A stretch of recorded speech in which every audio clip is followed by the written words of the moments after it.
तो हेलो बच्चों, कैसे हैं आप लोग। उम्मीद करता हूँ अच्छे ही होंगे। सबसे पहले आज आप लोग को चिल्ड्रंस डे के शुभ अवसर पर हार्दिक हार्दिक शुभकामनाएं सभी को, और बहुत बहुत आशीष कि आप लोग जो है मैट्रिक में अच्छा रिजल्ट लाए और सबका जो है नाम रोशन करें। चलिए हम लोग जो है समय बर्बाद नहीं करेंगे, और ऐसे भी क्लास हम लोग लेट चल रहा है, थोड़ा पिकअप में खींचना है। कोशिश करेंगे आज दो दो चैप्टर खींचने का, है ना। तो चलिए आज हम लोग संस्कृत का जो है दूसरा अध्याय पाटलिपुत्र वैभवम, है ना, द्वितीय पाठ, दूसरा पाठ है, उसको हम लोग क्या करेंगे आज अच्छे से समझ लेंगे और उसको खत्म करेंगे। इसका इंपॉर्टेंट क्वेश्चन, इसका जो है कि सारा जो है बुक को लाइन बाय लाइन समझेंगे और इसका इंपॉर्टेंट क्वेश्चन को खत्म करेंगे आज, ठीक है। चलिए, तो एक बार फिर आप लोग को बाल दिवस की हार्दिक शुभकामनाएं, है ना, और खूब आशीर्वाद है। आप लोग जो है अच्छे रिजल्ट ला करके हम लोग का नाम रोशन कीजिए, अपना पेरेंट्स का नाम रोशन कीजिए और खुद का भी करियर बनाइए, ठीक है। चलिए, पाटलिपुत्र वैभवम, पाठ का नाम है पाटलिपुत्र वैभव, पाटलिपुत्र का वैभव, है ना। पाटलिपुत्र का कैसा वैभव है इसके बारे में हम लोग चर्चा करेंगे, है ना। देखिए, कहता है बिहार राज्यस्य राजधानी नगरम पाटलिपुत्रम सर्वेषु सर्वेषु कालेषु महत्वं धारितः। कहता बिहार राज्य की जो है राजधानी पाटलिपुत्र नगर जो है अपना जो है सभी समय से ही अपना महत्व क्या किए हुए हैं, धारण किए हुए हैं सभी समय से, है ना। कहता अस्य इतिहास सार्ध सह सब द्विवर्ष परिमिति वर्तते। अत्र धार्मिक क्षेत्रम, राजनीतिक क्षेत्रम, उद्योग क्षेत्रम च विशेषण ध्यान आकर्षकम। कहता है यहाँ जो है धार्मिक क्षेत्र, है ना, राजनीतिक क्षेत्र, है ना, उद्योग क्षेत्र, और जो है इसका विशेषता ऐसा है कि ये विशेषता जो है ना लोगों का ध्यान को क्या करता है, आकर्षित करता है, ठीक है। वैदेशिका यात्रणी मेगास्थनीज फाहियान हुएनसोंग इत्सिंग प्रभृत्यम पाटलिपुत्रस्य वर्णम स्व स्व स्मरण ग्रंथेषु चक्रुः। कहता है कि वैदेशिका मतलब विदेशी यात्री, है ना, विदेशी यात्री जो है ना, विदेशी यात्री में आपका कौन कौन, मेगास्थनी कहाँ के थे, यूनान के थे, ठीक है, फाहियान हुएनसुंग इत्सिंग ये सब कहाँ के, चाइनीज के थे, चाइना चाइना, है ना। ये लोग जो है ना भारत क्या किया, आए थे घूमने के लिए, भ्रमण करने के लिए, और इसका मतलब भ्रमण करने के बाद जो है ना इसकी जो विशेषता है, इसका जो महत्व है, उसको जो है ना अपने अपने अनुसार से सब कोई स्व स्व स्मरणेशु मतलब अपने अपने स्मरण के हिसाब से क्या किए हैं, वर्णन किए हैं। कहता है पाठे अस्मिन पाटलिपुत्र वैभवस्य सामान्य परिचय वर्तते। और इस पाठ के अंदर हम लोग जो है पाटलिपुत्र के सामान्य वैभव के बारे में हम लोग क्या करेंगे, चर्चा करेंगे और उस पर बात करेंगे, ठीक है। चलिए चैप्टर में हम लोग आते हैं। कहता है प्राचीनेषु भारतीयेषु नगरस्व न्यूनतम पाटलिपुत्रम मनुगंगम वसद्विचित्रम महानगरम अभुव भुव, है ना, बभुव। कहता है प्राचीन समय से ही भारतीय नगरों में से, है ना, भारत के नगरों में से सबसे जो है पाटलिपुत्र जो है अपना क्या रखे हैं, अपना एक महानगर के रूप में हमेशा उभर के सामने आए हैं, है ना। कहता है तद्वेशे दामोदर गुप्तो नाम कवि कुटनी कुटनी मताख्ये काव्य कथिति। कहता है दामोदर गुप्त नाम के जो कवि हैं अपनी कुटनी मताख्य नाम के एक काव्य ग्रंथ है उनका, उसमें उन्होंने क्या किए हैं, चर्चा किए हैं, और एक लाइन उससे दो लाइन लिया गया है उससे, और उसमें बताया है पाटलिपुत्र के बारे में, है ना, पाटलिपुत्र के बारे में बताया है। कहता अस्ति महितलिकम सरस्वती कुलगृहम महानगरम नामना पाटलिपुत्रम परिभूत पुरंद स्थानम। कहता है कि ये जो है पाटलिपुत्र जो है क्या है, यानी कि कवि दामोदर गुप्त के अनुसार पाटलिपुत्र जो है क्या है, एक महानगर है ना, पृथ्वी में बसे नगरों में से सर्वशुक्ला है। पृथ्वी में जितने नगर बसे हुए हैं सभी में से सर्वशुक्ला है कौन, पाटलिपुत्र, है ना। कहता है यहाँ सरस्वती सरस्वती के वंशज तथा विद्वान लोग बसते हैं, निवास करते हैं। पाटलिपुत्र में सरस्वती के वंशज और विद्वान लोग क्या करते हैं, निवास करते हैं, ठीक है। कहता है कवि के अनुसार जो है पाटलिपुत्र जो है इंद्र की भरी पूरी नगरी से के समान है, यानी पाटलिपुत्र का जो तुलना है कवि दामोदर गुप्त जो है क्या किए हैं, इंद्र की भरी पूरी नगरी के साथ तुलना किए हैं, है ना। ऐसे। आइए, कहता है इतिहास से सूर्यते यत गंगाया तीरे बुद्ध काले पाटलीग्राम स्थित आसीत। कहता है इतिहास में सुना गया है, इतिहास में बताया गया है कि यह जो है गंगा के किनारे बुद्ध के समय में पाटलीग्राम की स्थापना हुआ था। पाटलीग्राम की स्थापना किसके समय में हुआ था? बुद्ध के समय में हुआ था। कहां पर हुआ था? तो गंगा के किनारे हुआ था। ठीक है, कहता है कि यत्र चो भगवान बुद्ध बहुकृत्वम समागतः तेन कथित मासित यद ग्रामयम महानगरम भविष्यति किंतु कलहस्य अग्निदाहस्य जलपुरस्य च भयात सर्वदा क्रांतम भविष्यति। कहता है कि यह जो पाटलीग्राम है जो बुद्ध के समय में गंगा के किनारे बसाया गया है ना, ये गांव की जो स्थापना हुई है, इस गांव के बारे में भगवान बुद्ध जो है भविष्यवाणी करते हैं और बताते हैं कि यह जो ग्राम है, ये जो ग्राम मतलब गांव है ना, ये जो पाटलीग्राम है, पाटलीग्राम है, ये जो है ना भविष्य में महानगर होगा। क्या होगा? महानगर होगा। और महानगर होगा, लेकिन यहाँ जो है कुछ समस्याएं हमेशा लगी हुई रहेगी। कैसी समस्या? कहता है भविष्य में जो है कलहस्य मतलब झगड़ा झंझट, कलहस्य हल्ला गल्ला झगड़ा झंझट है ना, अग्निदाहस्य मतलब आग का जलना है ना, आग लग जाना, अग्निदाहस्य, जलपुरस्य मतलब बाढ़ का आ जाना, अचानक कभी बाढ़ आ जाएगा। ठीक है, इस प्रकार से भयानक क्या होगा, जो है यहाँ पर आपदा आती रहेगी और इससे पाटलिपुत्र जो है क्या होगा, थोड़ा पाटलीग्राम जो है परेशान रहेगा। भविष्य में इसका भविष्यवाणी कर दिए थे भगवान बुद्ध ही कहे थे कि ये पाटलीग्राम एक समय में क्या होगा, महानगर होगा, है ना। लेकिन यहाँ ऐसी समस्याएं लगी हुई रहेगी, यानी कि कलह से झगड़ा झंझट मारपीट, उसके बाद अग्निदाह मतलब आग लग जाना, जलपुरस्य मतलब जल बाढ़ आ जाना, है ना, इस प्रकार की घटनाएं होते रहेगी। कहता है कलांतरेण पाटलीग्राम एवं पाटलिपुत्र मिति कथयति। कहता है समय के अनुसार जो है, समय जैसे जैसे बीतता जाएगा, पाटलीग्राम धीरे धीरे क्या हो जाएंगे, पाटलिपुत्र के नाम से जाने जाएंगे। कैसे नाम से जाने जाएंगे? पाटलिपुत्र के नाम से जाने जाएंगे। कहता है कि चंद्रगुप्त मौर्य से काले अस्य नगर से शोभा रक्षा व्यवस्था चो अत्युत्कृष्टा सिद्धिति यूनान राजदूतः मेगास्थनीज स्वस्मरणेषु निरूपयति। कहता है कि चंद्रगुप्त मौर्य के शासन काल में ये पाटलिपुत्र का जो है शोभा और रक्षा व्यवस्था, यानी कि इस पाटलिपुत्र नगर का जो है शोभा और रक्षा व्यवस्था क्या था, अति उत्तम था। क्या था? बहुत ही अच्छा था, यानी कि एक प्रकार से क्या था, उत्कृष्ट था।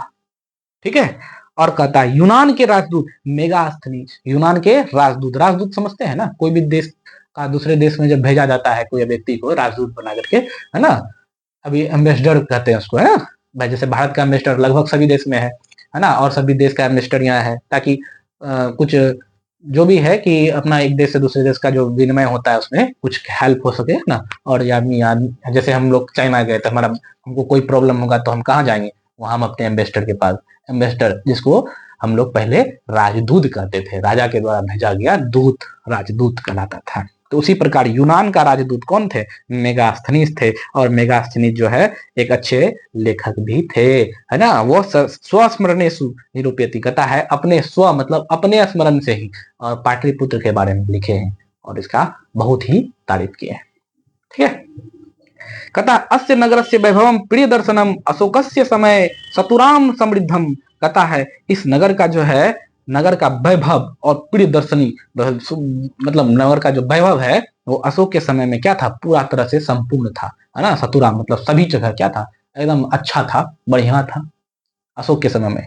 ठीक है, कहता है बहुकालम पाटलिपुत्रस्य प्राचीन सरस्वती परंपरा प्रावृतम इति राजशेखरे, है ना, राजशेखर स्वकाव्य मीमांसा नाम के कवि शिक्षा प्रमुखे ग्रंथे सादरम स्मृति। कहता है ना, पाटलिपुत्र के पाटलिपुत्र के बारे में जो है ना, जो है राजशेखर कवि है एक राजशेखर, उन्होंने अपने स्व काव्य मीमांसा, अपने जो काव्य मीमांसा का जो एक रचना किए थे उसमें जो है ना, ये एक प्रकार से काव्य मीमांसा क्या, कवि शिक्षा प्रमुख ग्रंथ है ना, काव्य मीमांसा, है ना। तो वो काव्य मीमांसा में ये एक श्लोक लिखते हैं। कहता है अत्रोप वर्ष वर्षा विहि पाणनी पिंगला विहि व्याडिः वररुचि पतंजलि इह परीक्षिता ख्याति ख्याति मुप जगमुह। कहता है कि यह जो है पाटलिपुत्र में जो है ना, प्रत्येक वर्ष जो है जैसे पाणनी है ना, पाणनी बहुत बड़े विद्वान थे, पाणनी है ना, पिंगल है ना, वड़ा मिहिर है ना, व्याडी, वररुचि है ना, पतंजलि, पतंजलि सबको जान रहे हैं, पतंजलि का प्रोडक्ट अभी चल रहा है ना, तो पतंजलि का प्रोडक्ट, एक मिनट, चलिए थोड़ी सी परेशानी हुई है, अचानक जो है ये समस्या यहाँ पर लगी हुई रहती है लाइट का। चलिए कोई दिक्कत नहीं, लिखना तो है नहीं बोर्ड में, कुछ समझना ही है। हाँ, तो हम लोग कहाँ थे, आगे चलते हैं उसमें। कहता है कि तो यहाँ जो है प्रतिवर्ष जो है पाणनी, पिंगल है ना, बड़ा मिहिर, वररुचि, पतंजलि है ना, पतंजलि का नाम सबको सुने हैं, ये जो प्रोडक्ट चल रहा है पतंजलि का प्रोडक्ट चल रहा है वो बात अलग है, लेकिन पतंजलि बहुत बड़े विद्वान थे है ना, योग दर्शन के बहुत ही बड़े ज्ञाता थे है ना। तो ये सब जो है ना यहीं पर परीक्षित हुए हैं, यहीं पर परीक्षा दे करके क्या हुए हैं, अपना पूरा विश्व में ख्याति प्राप्त किए। कहाँ पर परीक्षा है, पाटलिपुत्र में परीक्षित होकर के, परीक्षा दे करके क्या हुए है, पूरा विश्व में ख्याति प्राप्त किए हैं। ठीक है, कहता है कतियेषु प्राचीन संस्कृत ग्रंथेषु पुराणादिषु पाटलिपुत्रस्य नामांतरम पुष्पुरम कुसुमपुरम वा प्रयाप्यते। कहता है कि प्राचीन संस्कृत ग्रंथ के अनुसार इसका जो है पाटलिपुत्र का पुराना नाम क्या था, बहुत सारा नाम था, जैसे पुष्पपुरम, पुष्पपुरम है ना, कुसुमपुरम मतलब पुष्प मतलब क्या होता है, फूल होता है, पुष्पपुरम। उसी प्रकार जो है कुसुमपुरम मतलब, कुसुम मतलब भी फूल ही होता है, कुसुम मतलब क्या होता है, फूल ही होता है, तो कुसुमपुरम वा पर्याप्यते मतलब अनेक नाम से इसका जाना जाता था।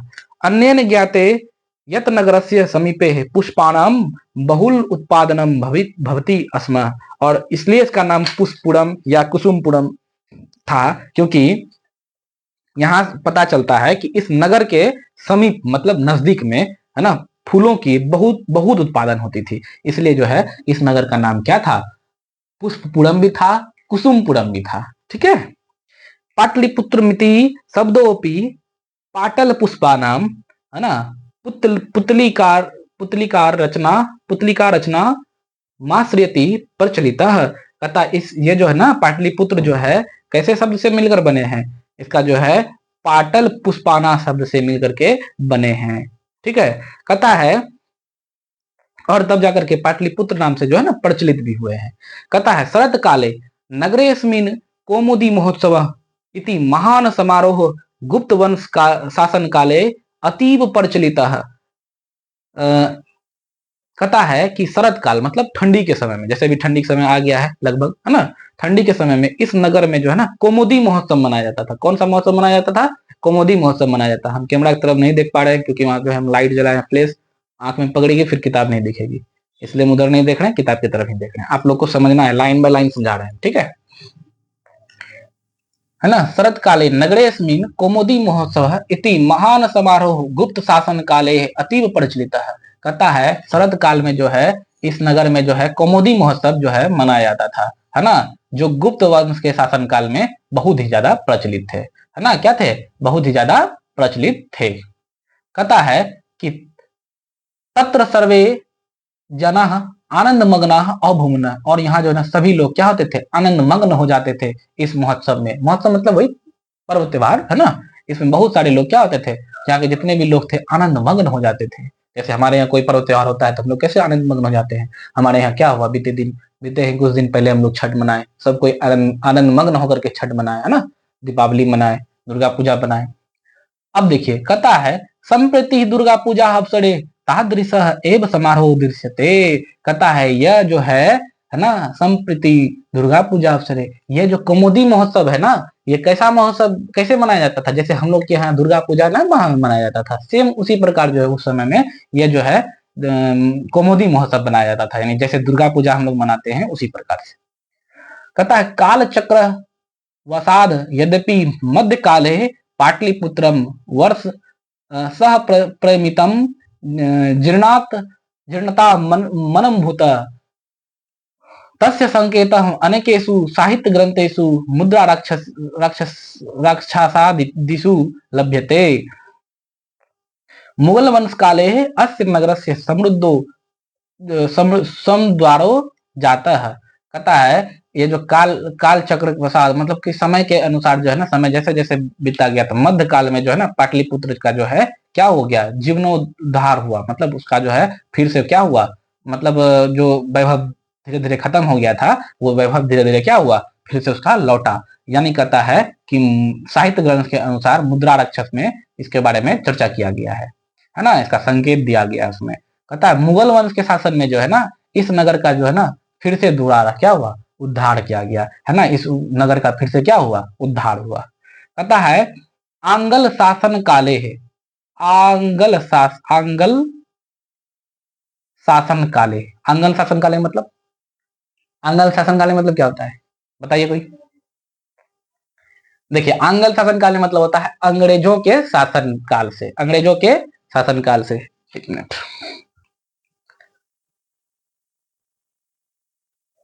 चलिए लाइट आ गई है। यानी कि अंग्रेजों के शासन काल में जो है ना पाटलिपुत्र सतुराम विकास हो जाता है, और अंग्रेजों के शासन काल में जो है ना पाटलिपुत्र का और अच्छे से विकास हुआ। ठीक है, अब हम जो है आप लोग की तरफ देख पा रहे हैं है ना कैमरा की ओर। यानी कि अंगल शासन काले जो पाटलिपुत्र से सतुराम विकास हो जाता है।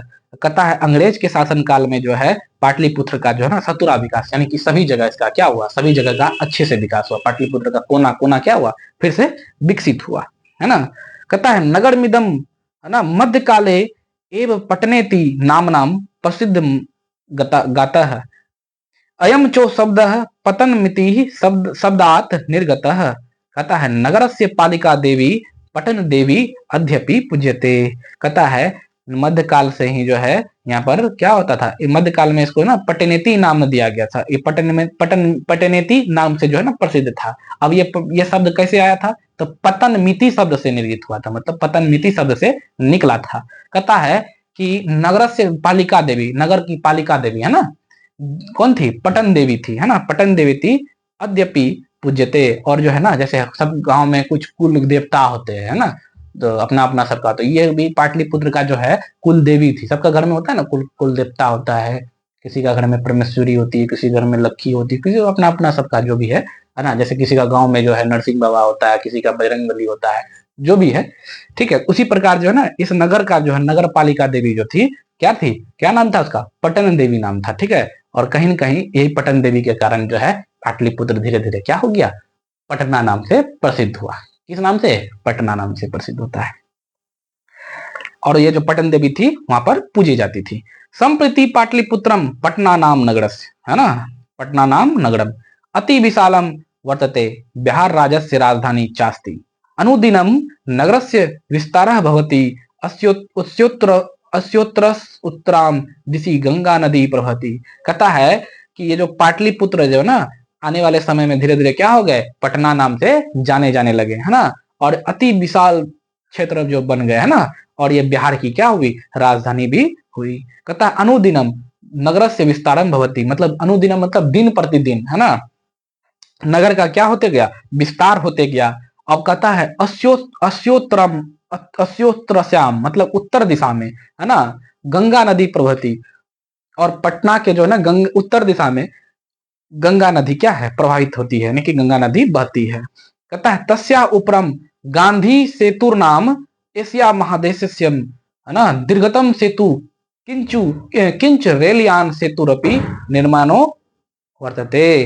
कहता है ये जो गंगा नदी है उसके ऊपर में गांधीर सेतु मतलब गांधी सेतु के नाम से एक क्या है, सेतु मतलब पुल है, जो एशिया महादेश की सबसे लंबा पुल है ना, दीर्घतम पुल है ना।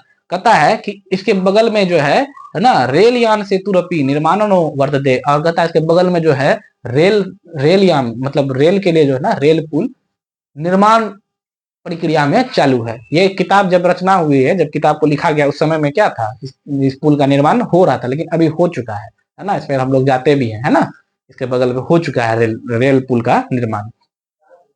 कहता है नगरे अस्मिन उत्कृष्ट संग्रहालय उच्च न्यायालय, सचिवालय, गोलगृहम, तारामंडलम, जैविकोद्यानम, मौर्यकालिक अवशेषः, महावीर मंदिरस्य इति दर्शनीयता सन्ति। कहता है इस नगर में उत्कृष्ट स्थान है। क्या क्या उत्कृष्ट स्थान है जो घूमने लायक है ना? संग्रहालय, जिसको हम लोग इंग्लिश में कहते हैं म्यूजियम, है ना? हम गए हैं म्यूजियम कभी घूमने के लिए, तो वहां बहुत चीज देखने को मिला है। आप लोग को भी अगर कहीं भी मौका मिलेगा, पटना जाइए, म्यूजियम में घूमिए, म्यूजियम में बहुत चीज ऐसा है जो देखने लायक है ना? पुराना अवशेष सब चीज है रखा हुआ, है ना? मौर्य काल का अवशेष है, कहीं खुदाई करके जो किसी का कंकाल मिला है तो पता चला कितना पुराना है, रथ का पहिया है ना? वैसा वैसा बहुत सारा चीज है, घोड़े का अस्थि है ना? तो बहुत सारा चीज है ना, म्यूजियम में रखा हुआ जो देखने लायक है, जिसको हम लोग हिंदी में संग्रहालय कहते हैं।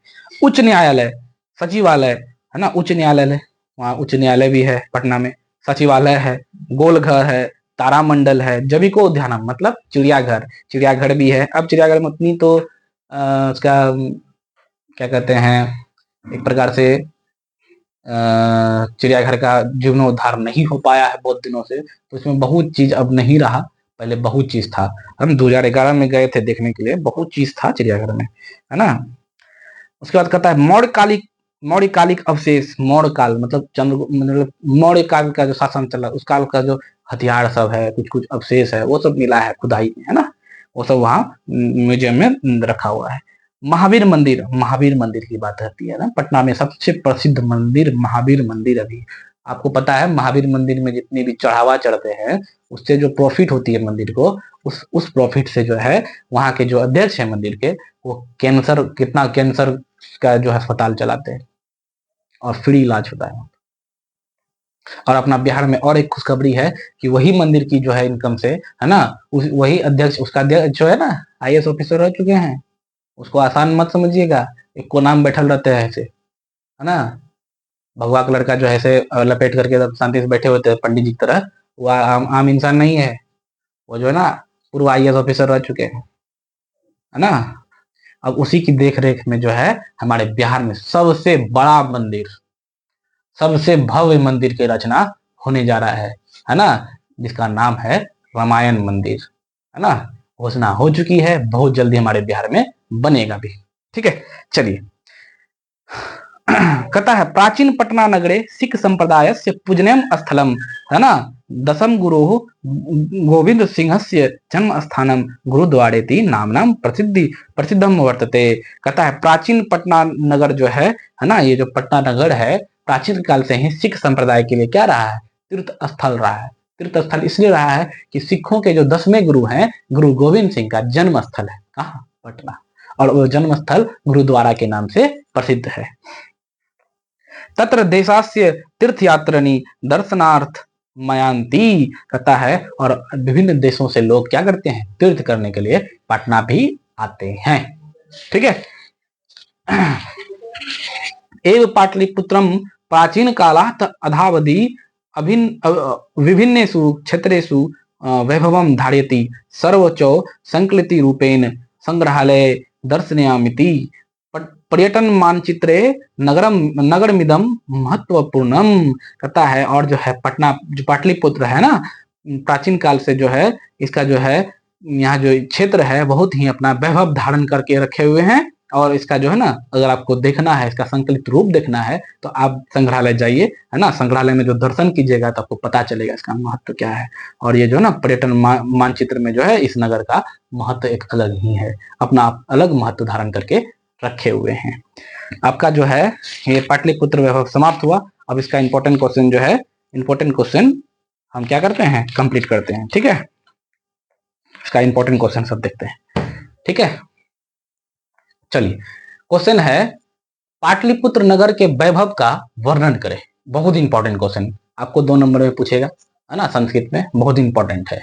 कहता है पाटलिपुत्र नगर के वैभव का वर्णन करें, है ना? पाटलिपुत्र प्राचीन काल से ही अपना वैभव परंपरा के लिए व्याख्यात है। क्या है? व्याख्यात है ना? कहता है विदेशी लोग जो है अपने स्मरण में यहाँ के अनेक उत्कृष्ट संप्रदायों का वर्णन किए हैं। संप्रदायों का क्या किए हैं? वर्णन किए हैं। जिसमें मेगास्थनी जी ने लिखा है कि चंद्रगुप्त मौर्य के काल में यहाँ की शोभा और रक्षा व्यवस्था क्या थी? बहुत ही उत्कृष्ट था, अति उत्तम था, है ना। आज पाटलिपुत्र नगर जो है पटना नाम से जाना जाता है। यह संग्रहालय, यहाँ जो है ना संग्रहालय, गोलघर, जैविको उद्यान है ना, जिसको चिड़ियाघर कहते हैं, तारामंडल इत्यादि, ये सब क्या है, घूमने लायक जगह है, दर्शन करने लायक जगह है। कभी अगर मौका मिले तो जरूर जाइए सब जगह पे।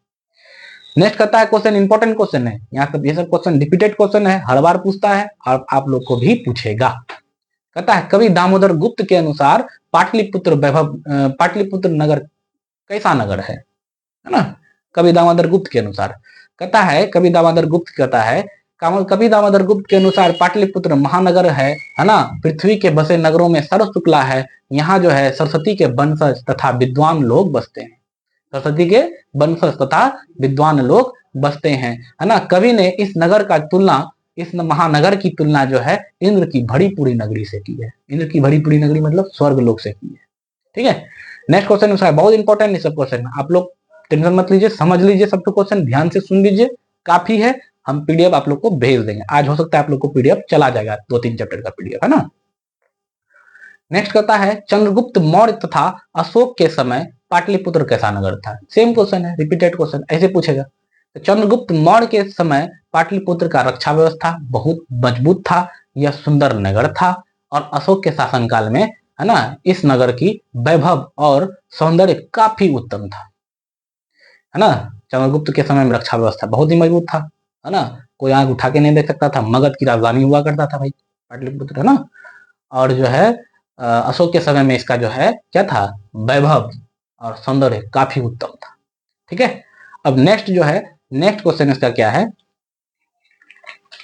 नेक्स्ट क्वेश्चन कहता है पाटलिपुत्र के प्राचीन महोत्सव का वर्णन करें। पाटलिपुत्र के प्राचीन महोत्सव अभी तुरंत हम लोग किताब में पढ़े, कौन सा महोत्सव, कौमुदी महोत्सव।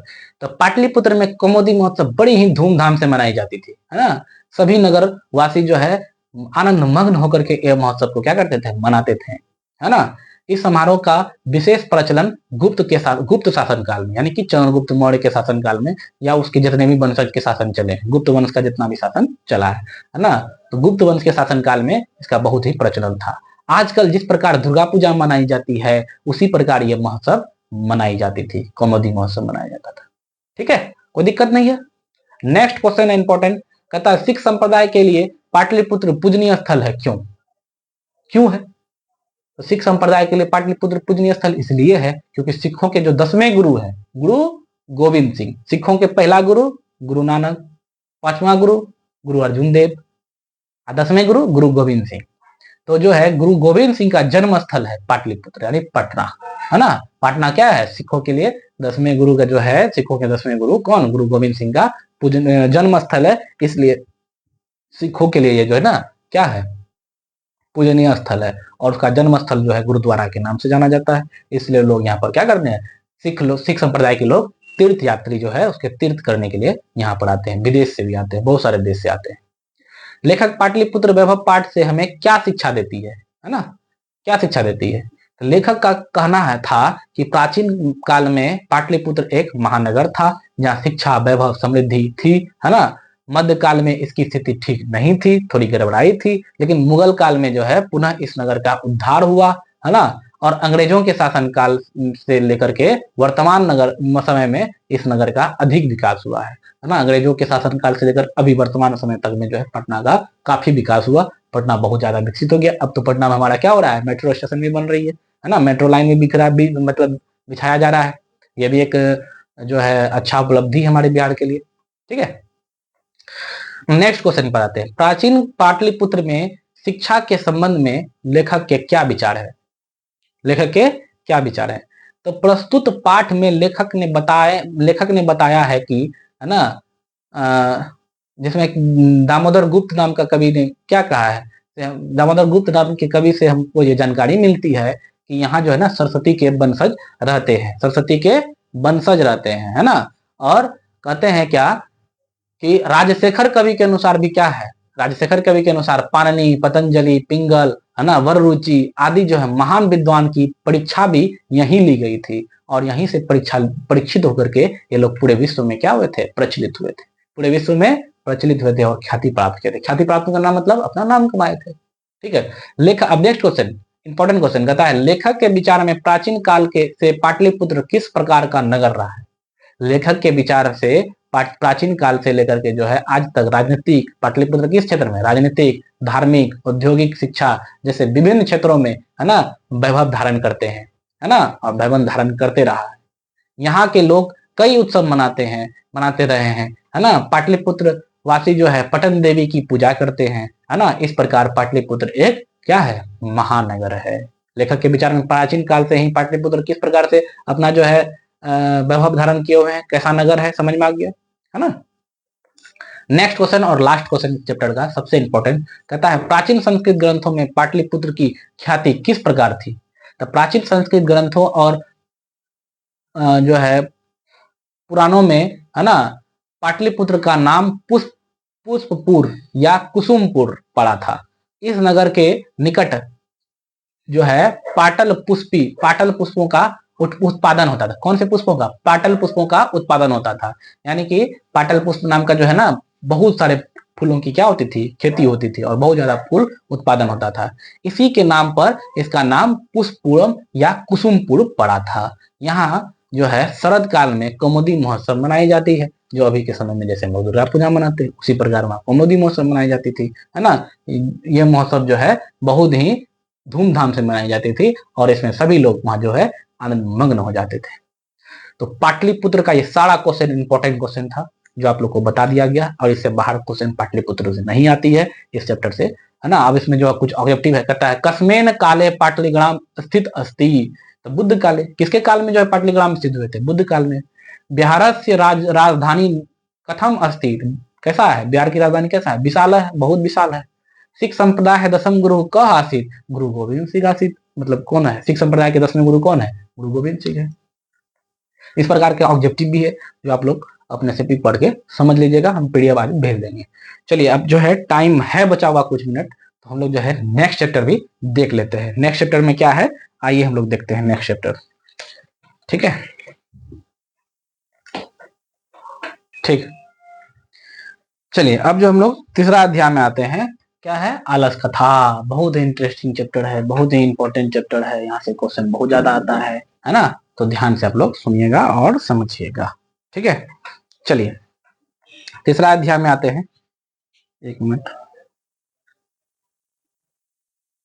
चलिए तो कहता है अयम पाठः विद्यापति कृतस्य कथा ग्रंथस्य पुरुष परीक्षिति नामकस्य अंश विशेषो वर्तते।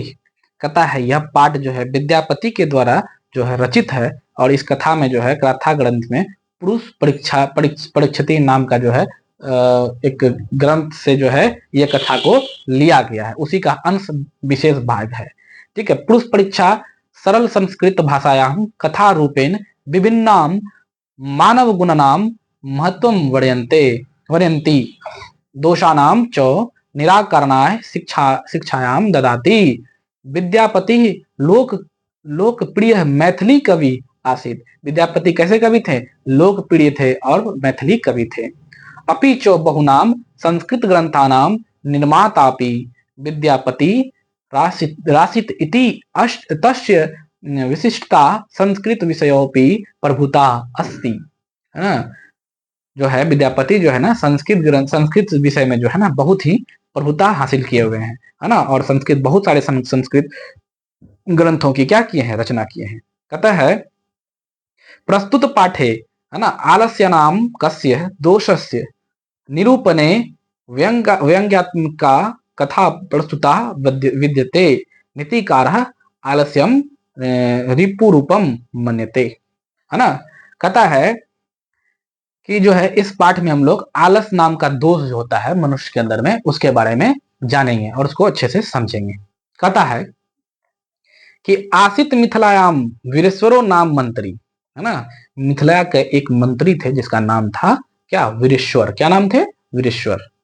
शौचो स्वभावाद दानशील कारुणिकस्य सर्वेभ्यो दुर्गतेभ्यो नाथेभ्यश्च प्रत्यहमिच्छा भोजनम दाप्यति, है ना। ये जो है ना स्वभाव से बहुत ही दानशील थे, है ना, और गरीबों की मतलब दयावान भी थे। कारुणिका मतलब क्या होता है, दयावान भी थे। ये जो है ना गरीबों को क्या करते थे, उसके इच्छा अनुसार जो है ना भोजन कराते थे, है ना। सभी जो दुर्गति भी हो, मतलब दुर्गति स्थिति में जो भी रहते थे उसको इच्छा के अनुसार भोजन कराते थे। तमध्ये अलसेभ्यो अप्यन वस्त्रे दाप्यति, है ना, और उसको जो है वस्त्र भी दान देते थे। यतः निर्गतनाहम, अब जो है उसके आधार पर एक श्लोक है, निर्गतनाम चो सर्वेशामलस्यः प्रथमो मतः किंचनम क्षमते कर्तुम जाठेरनापि विहना। कहता है कि दुखद स्थिति वाले जो है ना, दुखद स्थिति वाले में से पहला स्थान किसका है? आलसियों का होता है ना।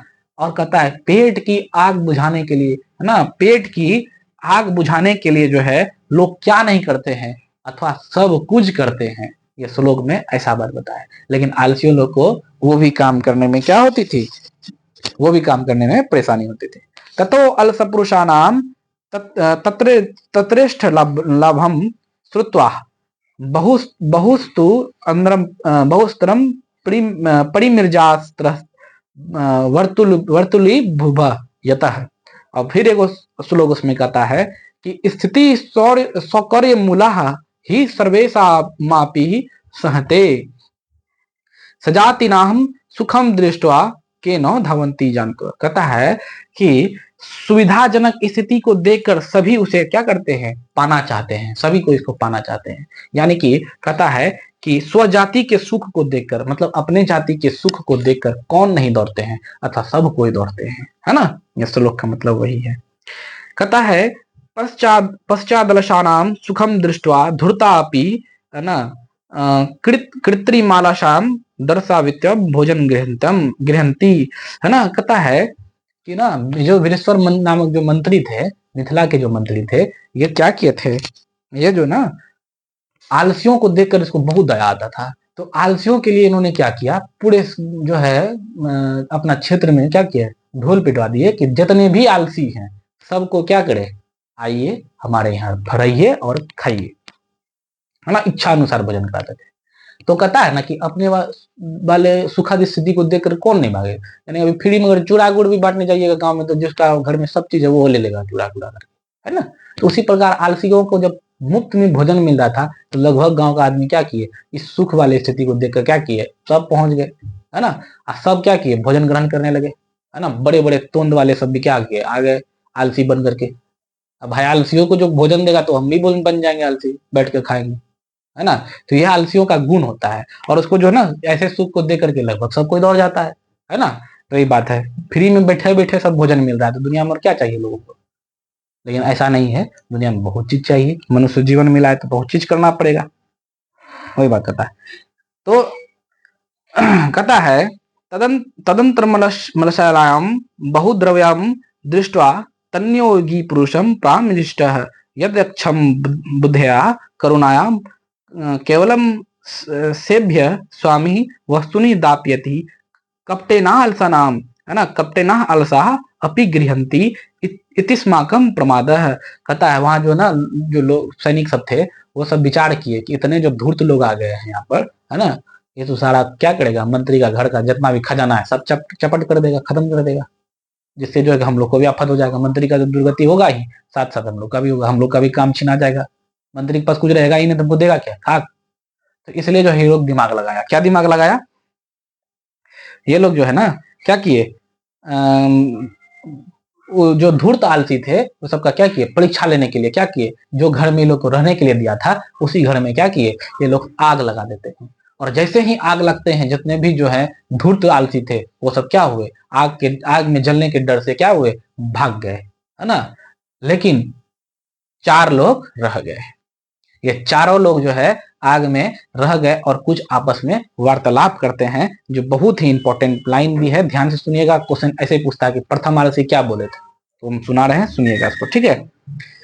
तो जो है सभी धूर्त लोग क्या किए, भाग गए और 4 लोग रह गए।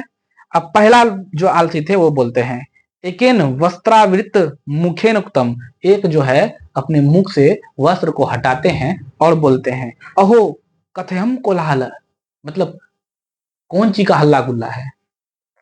तो द्वितीयोनोक्तम मतलब दूसरा बोलते हैं कि तर्केते यदस्मिन गृहे अग्निर अग्निर्लग्नोस्ति, यानी दूसरा बोलते हैं कि लगता है घर में आग उग लगा है। ठीक है, पहला जो है बहुत धीरे से कपड़ा हटाया, उसको इतना आलस है कि घर में आग लगा फिर भी नहीं भाग रहा, आलस इतना है। तो धीरे धीरे कपड़ा हटाया, वो बहुत काम कर लिया वो कपड़ा हटा करके, और बोलता है कि अहो कथम कोलाहल, कौन सी हल्ला गुल्ला है। तो दूसरा उसमें तर्क देता है और कहता है कि लगता है घर में आग लगा है। ठीक है, तृतीयोक्तम, और तीसरा कहते हैं, तीसरा क्या कहते हैं, को अपि तथा धार्मिको नास्ति। को अपि मतलब कोई भी धार्मिक व्यक्ति नहीं है जो, है ना, इदानी जला द्रव्या शोभी, है ना, कटेवार समान प्राविनोति, और जल से भिंगा हुआ चटाई, है ना, चटाई का जो बोरा होता है ना, वो जल से भिंगा करके कोई हमारे ऊपर में ला करके दे दे। ये कौन बोलता है, तीसरा अठवालसी बोलता है। पहला क्या बोलता है, कपड़ा हटाता है मुंह से धीरे धीरे और बोलता है अहो कथम कोलाहल, मतलब कौन सी का हल्ला गुल्ला है। और दूसरा बोलता है उसमें तर्क दे करके कि लगता है आग उग लगा है। और तीसरा क्या बोलता है कि कोई धार्मिक व्यक्ति नहीं है जो क्या कर सके, जल से भिंगा हुआ कोई चटाई का बोरा ला करके हमारे ऊपर में उड़ा दे। इतना आलसी है, जो पैर हाथ सलामत है, फिर भी कहता है कोई धार्मिक व्यक्ति नहीं है जो क्या कर सके कि कपड़ा मतलब जो है चटाई का बोरा भिंगा करके हमारे ऊपर में उड़ा देता कि हम लोग नहीं जले। आलसी था, जो है ना, थोड़ा बहुत जो है गर्मी लग रहा था तो सोने में मजा आ रहा था, है ना, ठंडी के मौसम में अगर थोड़ा गर्मी लगता है तो मजा आता है सोने में। और देखिए चौथा तो सबसे बड़का विनाशी, है ना, चतुर्थनोक्तम, मतलब चौथा बोलते हैं, क्या बोलते हैं, अये वाचाल है कति वचाननी वक्तुम शक्नुत तुसनी कथयम न तिष्ठति। कहता है अरे वाचाल, कितना बोलते हो, तुम लोग चुपचाप नहीं रह सकते हो, है?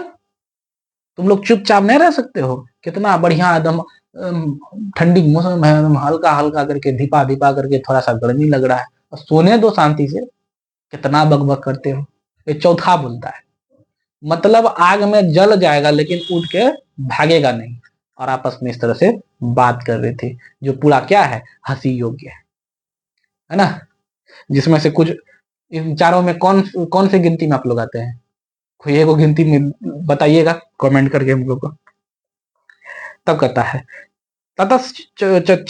ततस्य चतुर्ण्यामपि तेषामेव परस्परम्लाम श्रुत्वा विहीन चौ प्रविद्ये मेषा मुपरि पतिष्यन्तुं दृष्ट्वा नियोगी पुरुष वर्धेयन् चत्वारो प्रयासा केसे स्वा वाकृष्य गृह्वा गृहाद बहिकृता। यानी जो जब चारों का वार्तालाप सुन करके जो योगी पुरुष लोग जो थे, जो सिपाही लोग थे, वो लोग को रहा नहीं गया। वो लोग समझ गया कि यही चार ठो मेन आलसी है, बाद बाकी सब ढूंढ तो भागिए गया है, यही चार ठो मेन आलसी है। और इन चारों को क्या किया, केस पकड़ के घसीट करके क्या किया, घर से बाहर किया, बोला आग में मर जाएगा, है ना, ऐसा सिचुएशन था। ठीक है, तब वही कहा जाता है, इसमें एक श्लोक में कहा जाता है, कहता है पतिरेव गति स्त्रीनाम बालनाम जननी गति आलसानाम गति काचिलो के कारुणिकम बिना। कहता है पति का जो है, पति का स्त्री का गति किससे है, पति से है ना, स्त्री का गति किससे है, पति से है। और बालकों का गति किससे है, बालकों का गति जननी से, मतलब माता से है। उसी प्रकार आलसियों का गति जो है ना, कारुणिक मतलब होता है कि दयावान व्यक्तियों के बिना नहीं है ना। अगर दयावान व्यक्ति नहीं रहे तो ये आलसियों को कौन देगा, चार जूता मार के भगा देंगे हम लोग ऐसे आलसियों को। जिसका चार मतलब दुगो पैर दुगो हाथ सलामत है, उसको जो है इस तरह से कष्ट होगा तो बताइए, है ना, अपने ना कष्ट करता है। पश्चातेषु, है ना, चतुर्लेषु ततो अधिकम अक्तरम वस्तु मंत्री दाप्यताम। और इस चारों को क्या किया गया, अंतिम में जो है ना सम्मानित किया गया पूरे समाज में, है ना, इन चारों को पुरस्कार दे सबके सामने। मेन रूप से यही चार ठवालती है। तो बोलिए ये पुरस्कार आप लोग को भी लेना है क्या, किसी को लेना है तो ले लीजिएगा। इसमें इंपॉर्टेंट क्वेश्चन क्या है, इंपॉर्टेंट क्वेश्चन यही है, ये आलस कथा से हमें क्या प्रेरणा मिलती है, आलस कथा से हमें क्या प्रेरणा मिलती है। यह प्रेरणा मिलती है कि आलस नामक दोष से हमें क्या होना चाहिए, हमेशा दूर रहना चाहिए, है ना। आलस मनुष्य शरीर का सबसे बड़ा शत्रु है। नीतिकार लोग कभी आलस को शत्रु के समान मानते हैं। आलसी व्यक्ति है ना जीवन में क्या है, कभी उन्नति नहीं कर सकता है। अतः मनुष्य को आलस नाम दोष को त्याग देना चाहिए, है ना, और जीवन पद पर क्रियाशील रहना चाहिए, है ना। आलस करना अच्छी बात नहीं है। और उसके बाद जितना भी श्लोक था, हम श्लोक का अर्थ सब तो बता दिए हैं, है ना, यही इसमें इंपॉर्टेंट था। और इम्पोर्टेंट क्या है कि चारों आलसियों का जो आपस में बात था वो बात इंपॉर्टेंट है, पूरा कहानी समझ गए। इसमें जितना भी क्वेश्चन आप लोग को पूछा जाएगा इससे बाहर कुछ नहीं जाएगा, और आप लोग अच्छे से लिखिएगा, उनको विश्वास है। लगभग आज 2 चैप्टर हो गया, और देखते हैं नेक्स्ट क्लास में जो है फिर 2-3 करके ऐसे करके चैप्टर खींचेंगे, और जल्दी ही हम संस्कृत बुक को समाप्त कर देंगे। और जो है इसका पीडीएफ आप लोग के पास उम्मीद है आज नहीं तो कल तक चला ही जाएगा, ठीक है। तो आप लोग को क्लास कैसा लगा, अच्छा लगा होगा उम्मीद है ना। तो आप लोग जो है कमेंट करके बताइएगा, कोई तरह का प्रॉब्लम है तो भी बताइएगा, ठीक है। चलिए आज के लिए इतना ही, धन्यवाद।